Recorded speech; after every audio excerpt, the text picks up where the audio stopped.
Bueno, buenas tardes, buenas noches, queridos alumnos.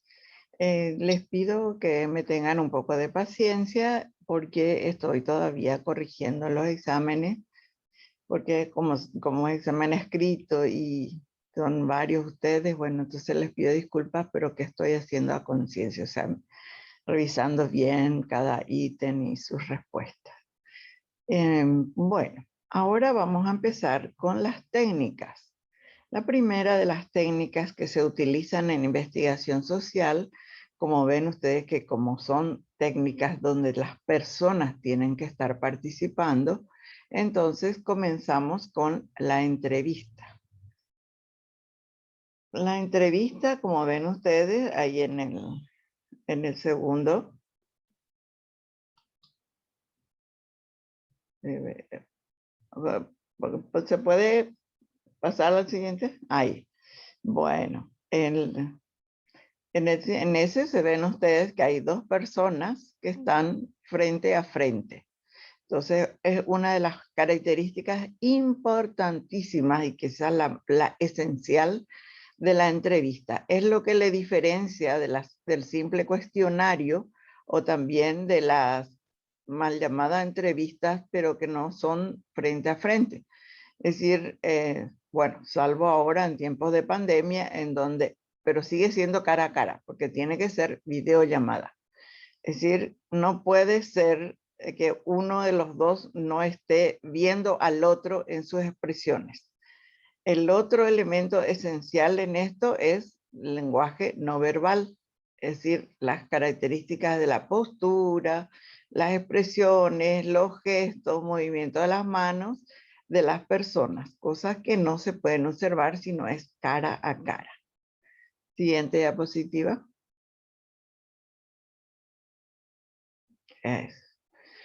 Entonces, en cuanto a definición, consiste en una conversación entre dos o más personas, por lo menos, en el cual uno es entrevistador y el otro o los otros son los entrevistados. Es decir, conversación cara a cara entre dos o más personas. El panel también es una forma de entrevista y es uno el entrevistador y son varios los entrevistados. También puede llamarse entrevista cuando se hacen preguntas a un conjunto de personas o varios especialistas, por ejemplo, que se les hace preguntas y ellos responden. Pero ese ya es menos característico de entrevista. Ténganlo siempre presente. Es una conversación entre dos o más personas, pero cara a cara. Las personas dialogan entonces en esa entrevista con arreglo a ciertos esquemas o pautas acerca de un problema o cuestión determinada, teniendo un propósito profesional. Es decir, ustedes, por ejemplo, hacen una entrevista a los padres o a otro docente sobre un alumno, pero lo hacen cara a cara, porque tienen que leer también el lenguaje no verbal de esa persona. ¿Sí? Y siempre es con motivo profesional. Por eso, el propósito de la entrevista o el para qué de la entrevista es obtener información de personas o grupos. Segundo, facilitar información, porque el otro tiene un conocimiento que yo no tengo sobre el tema, sobre la persona, sobre el hecho, ¿sí? En algunos casos busca influir sobre ciertos aspectos de la conducta. Es decir, cuando nuestra entrevista está orientada a dar un testimonio al público, a la platea o a los docentes, a la comunidad educativa, entonces al dar el testimonio de alguien va a mover un poco las opiniones y sentimientos de esa persona, comportamiento inclusive de esa persona con respecto a otros casos semejantes o al público con respecto a ese caso. Y sabemos cómo eso es muy interesante y muy motivante en el sentido de que se consigue influir sobre ciertos aspectos de la conducta. Hay gente que, por ejemplo, tenía mucho resentimiento contra alguien por alguna cosa sucedida, que luego de la entrevista se da cuenta cuáles fueron realmente los móviles de ese hecho, y entonces ahí ellos cambian sus sentimientos. O sea, de repente es una persona, por ejemplo, tonto, digamos, sería una persona que robó para comer. Al principio nos enojamos porque robó, porque a lo mejor nos robó algo. Pero después nos enteramos que ella fue a compartir con alguien eso que llevó, o que fue justamente para darle de comer a alguien. Entonces cambia nuestra percepción, cambia nuestros sentimientos. E inclusive a veces cambia el comportamiento, porque entonces ahí procuramos de que ella tenga ese alimento por lo menos una vez al día, ¿verdad? Entonces ven cómo eso realmente, uno de los propósitos es influir en cuanto a eso. Positiva o negativamente también puede darse, ¿eh? Entonces, son cosas que pueden darse, ¿verdad? Tenemos a seguir las modalidades de la entrevista en la investigación social o en psicología social, en nuestro caso en el ambiente educativo. Tenemos las llamadas entrevistas estructuradas, entrevista formal o entrevista estructurada. ¿Por qué? Porque se realiza sobre la base de un formulario previamente preparado y estrictamente normalizado a través de una lista de preguntas establecidas con anterioridad. Ven la cara de interrogante, de queriendo saber la información del emoji que tiene abajo. Bueno, se dan cuenta cómo es así. Y bueno, esas son las entrevistas que generalmente ya tenemos estandarizado, ya tenemos en la institución.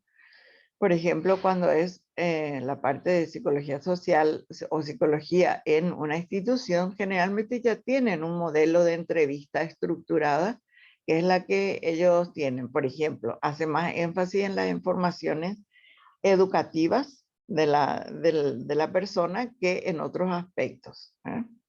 Entonces, por eso también cada formulario es preparado de manera adecuándose a las necesidades del lugar donde se aplica. Esto, que nosotros más en nuestro ámbito educativo la ocupamos con la entrevista a los padres, ¿verdad? Y a veces a otras autoridades con las que queremos mostrar algo a los chicos. La siguiente modalidad es la entrevista no estructurada o informal. ¿Por qué le dice informal? Porque al no estar establecido específicamente sobre este punto, sobre este punto, sobre este punto, tenés que preguntar, entonces le permite una mayor libertad a la iniciativa de la persona interrogada, pero sobre todo al que interroga. Porque entonces yo puedo preguntar sobre algo que ella me dijo. En cambio, si la entrevista estuviera estructurada, yo tengo que solamente preguntar lo que dice ahí. Entonces, por eso esta no estructurada es a veces la que le es más útil al docente o al profesor guía o al psicólogo o al orientador. Le es más importante porque se trata en general de preguntas abiertas que son respondidas dentro de una conversación, teniendo como característica principal la ausencia de una estandarización formal. Es decir, o como se dice, como que nos ordenaron sobre esos puntos solamente hablar. Esta no estructurada informal, al ser abierta, que es otra característica, nos permite entonces ir formulando a nosotros el tema. Supongamos, le pregunta, ¿por qué cree usted que su hijo se comporta así? Porque es agresivo con sus compañeros. Porque de repente la queja de los otros padres es sobre ese niño porque le golpea a sus compañeros. Entonces ahí él nos dice, y yo no sé, pero puede ser porque su papá es muy exigente. Ah, sí señora, entonces ¿me podría usted contar alguna situación en la que el padre esté hablando con su hijo, o sea, su papá esté hablando con el hijo de ustedes, y usted note esas características de maltrato o de agresión sobre su hijo? Entonces ahí, eso no estaba ahí escrito, pero me permitió a mí hacer esa pregunta de manera a tener esa información, ¿sí? Este tipo de entrevista puede adoptar 3 modalidades o 3 tipos de modalidades, que son, entonces, la entrevista focalizada. Focalizada, ustedes saben que viene de la palabra de apuntar directamente al tema que quiero tratar. Entonces, su preparación y realización dice requiere una gran experiencia, habilidad y tacto. El encuestador tiene una lista de cuestiones a investigar derivadas del problema general que quiere estudiar.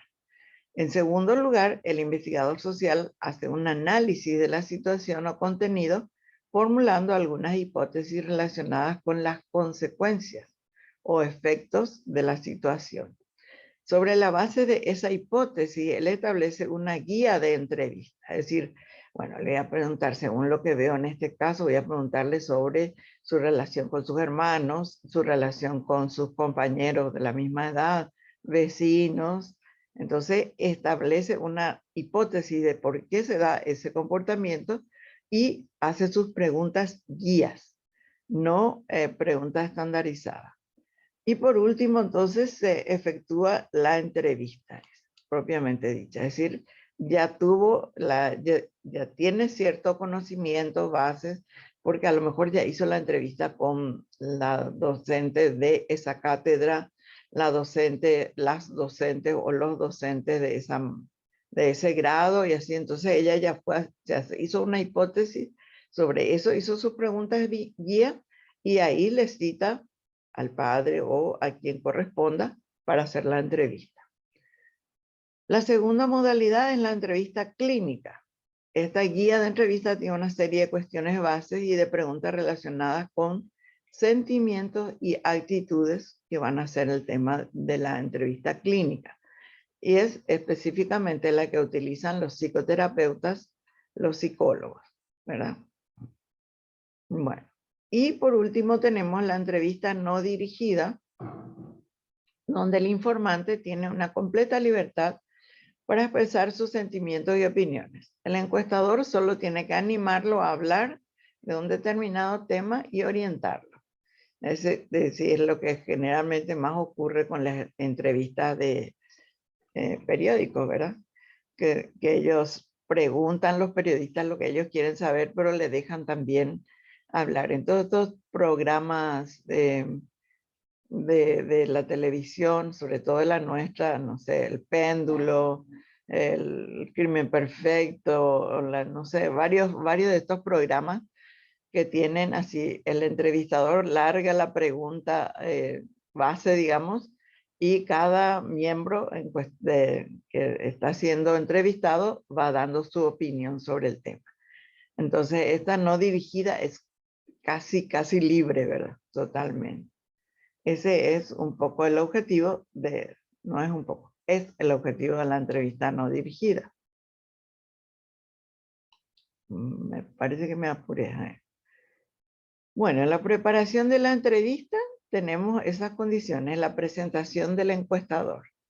Debe haber un previo encuentro, un previo conocimiento entre el encuestador o el entrevistador y el entrevistado. Veo yo que la mayoría de los materiales aparecen de repente encuestador, entrevistador, investigador. La palabra tiene que ser entrevistador, porque encuestador es el que aplica encuestas. Y el entrevistador es el que hace la entrevista. Que este mismo entrevistador sea un investigador social en un campo X, bueno, eso está bien, pero eso es de acuerdo a lo que él va a hacer y dónde va a utilizar. Cuando es la entrevista, pues tiene que ser el entrevistador. Entonces, la presentación del encuestador es cuando el que va a hacer la pregunta se presenta y explica el tema y quién es el encuestado, etc. Digo, el entrevistado y todos esos datos necesarios que tienen que darse. El conocimiento previo del campo. Lógicamente, el entrevistador tiene que tener ya una idea de lo que se maneja, de lo que es más importante en ese campo y todas esas cosas, y entonces él ya hace las preguntas en base a un conocimiento previo.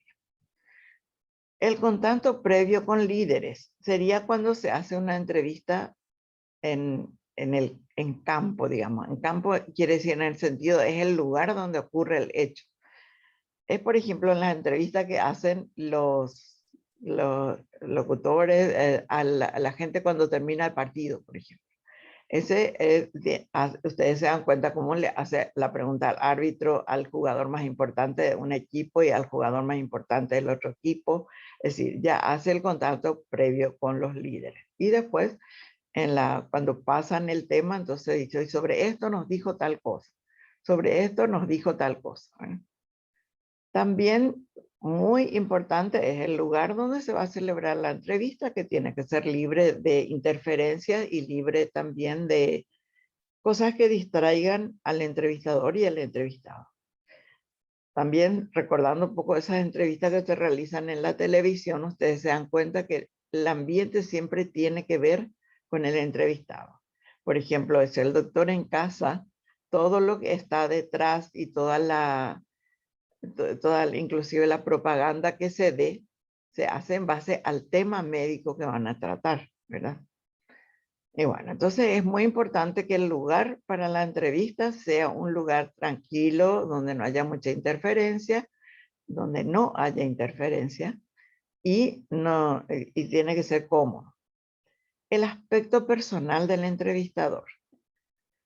Es parte de la ética del entrevistador y sobre todo en el periodismo deben cuidar mucho, ¿verdad? Bueno, no, generalmente el aspecto personal del entrevistador educativo no tiene fallas. O sea, yo nunca he visto un maestro ni un profesor que haga una entrevista vestido como para ir a una, ¿cómo se llama? Discoteca, ¿verdad? Generalmente está bien vestido en el sentido de correctamente vestido, sin elementos que distraigan la atención del entrevistado. La preparación específica, que se refiere al conocimiento previo de lo que tiene que hablarse. Y bueno, también se tienen que ver los lugares, o sea, si se va a utilizar métodos de grabación, todas esas cosas, es muy importante siempre tenerlo en cuenta. Antes de hablarles de las ventajas, les voy a leer y explicar un poco los objetivos de la entrevista en el ambiente educativo. Esto está tomado del libro de Emilio Nerici, que es luego métodos y técnicas en la enseñanza. Creo que habla algo de didáctica. Bueno, está en la bibliografía, está el nombre correcto del texto.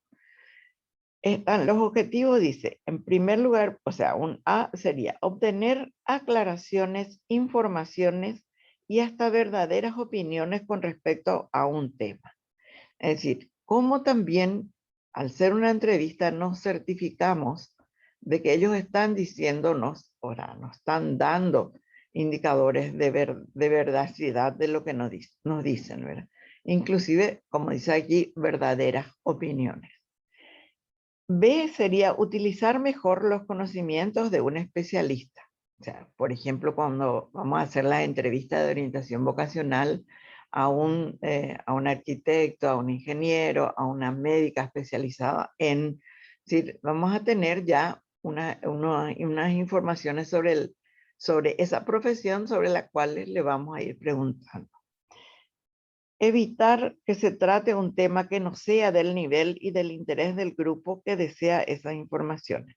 Al tener nosotros conocimiento previo de lo que son los que van a escuchar la entrevista y cómo es el entrevistador, nosotros ya podemos prever de que el tema esté acorde a nuestro público, por ejemplo.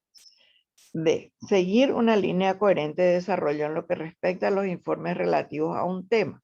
Es decir, depende del tema que se trate, entonces tener ya la información que puede ser necesaria y proyectarla, por ejemplo. De repente se dan eso, ¿verdad? Otra es obtener más informes en menos tiempo. Es decir, porque generalmente la entrevista no dura mucho, ¿verdad? F, Evitar en lo posible la monotonía de una exposición mal llevada.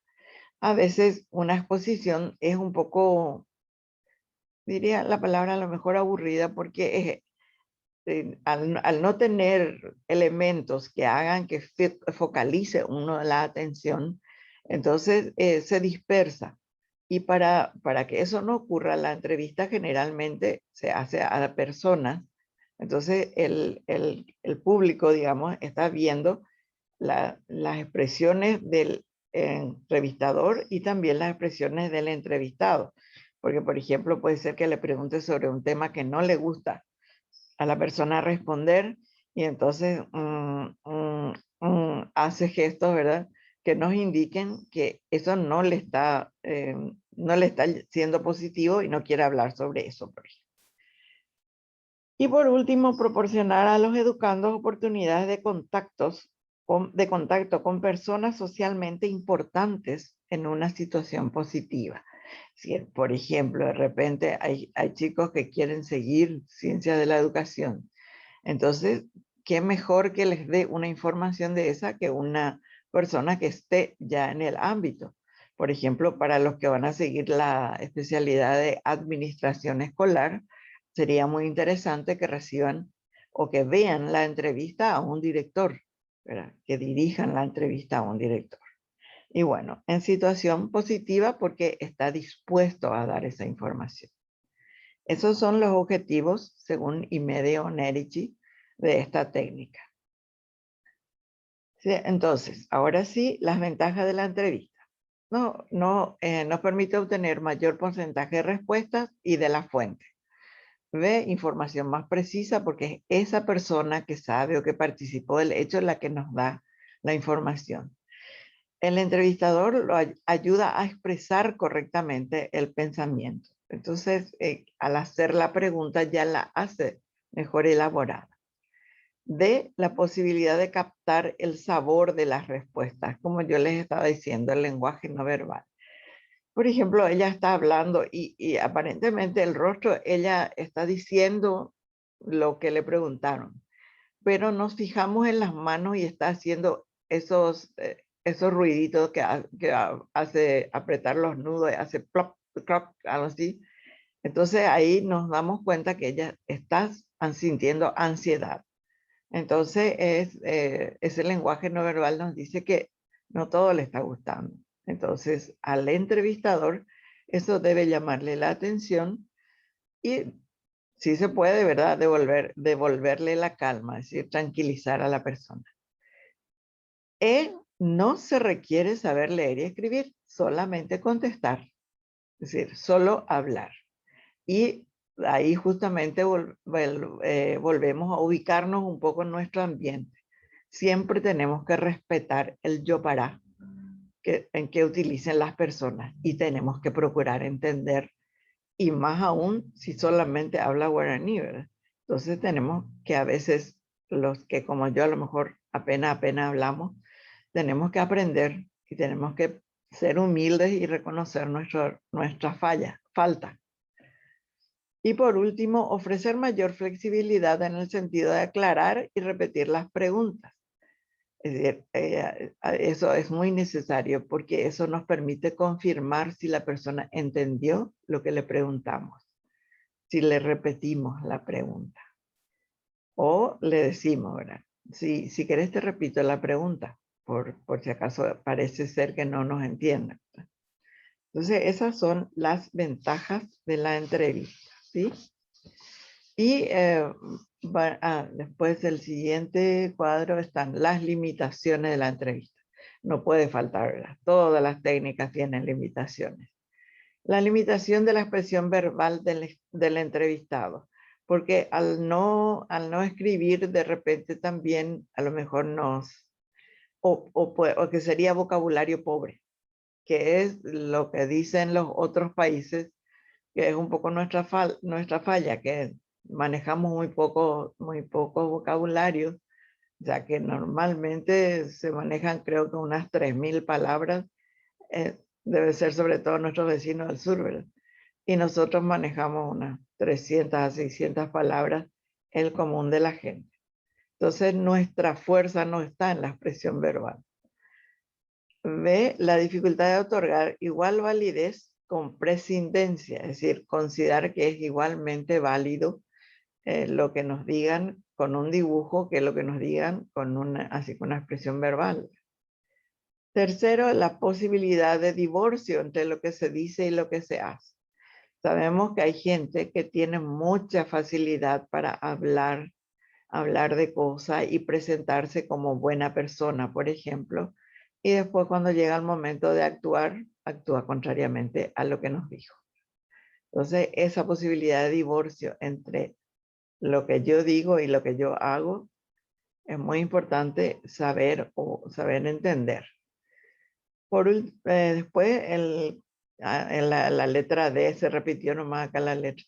Carácter estadístico de la realidad que capta la entrevista. Generalmente es muy difícil hacer una estadística de entrevistas abiertas.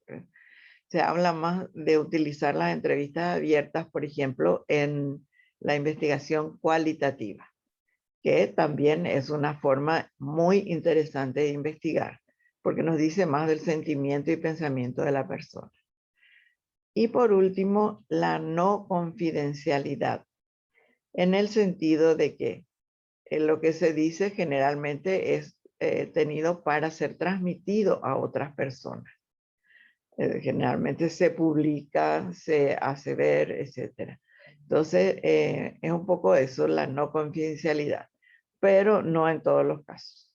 Porque cuando el psicólogo o el orientador aplica una entrevista que es sobre un tema delicado, ese sí es confidencial y no puede ser transmitido o entregado así a libre albedrío. Tiene que ser solamente con las personas correspondientes.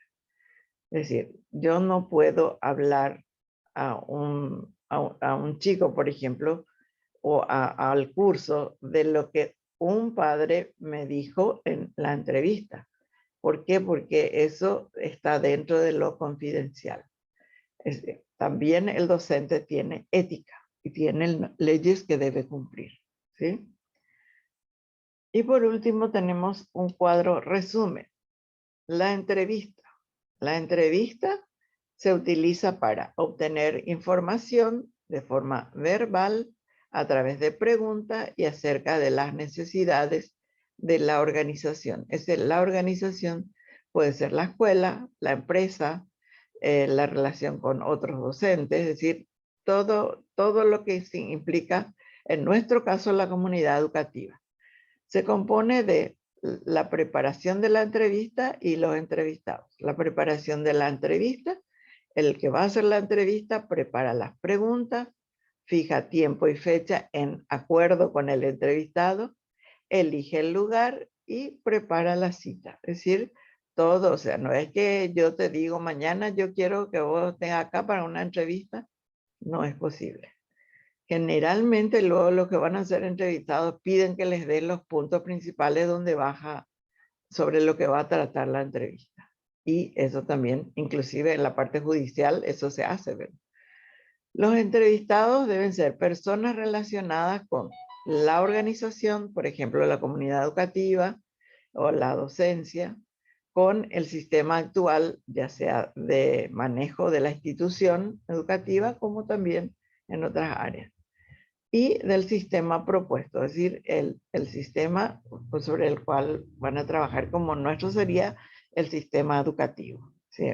Tiene que tener ya, o sea, por ejemplo, no le vamos a entrevistar al ministro de Salud sobre lo que tiene que hacerse o se hace en educación. Le vamos a hacer la entrevista al ministro de Educación, y dentro de Educación, si es el de Ciencias, o sea el viceministerio de Cultura, o si es el ministerio de Culto, viceministerio.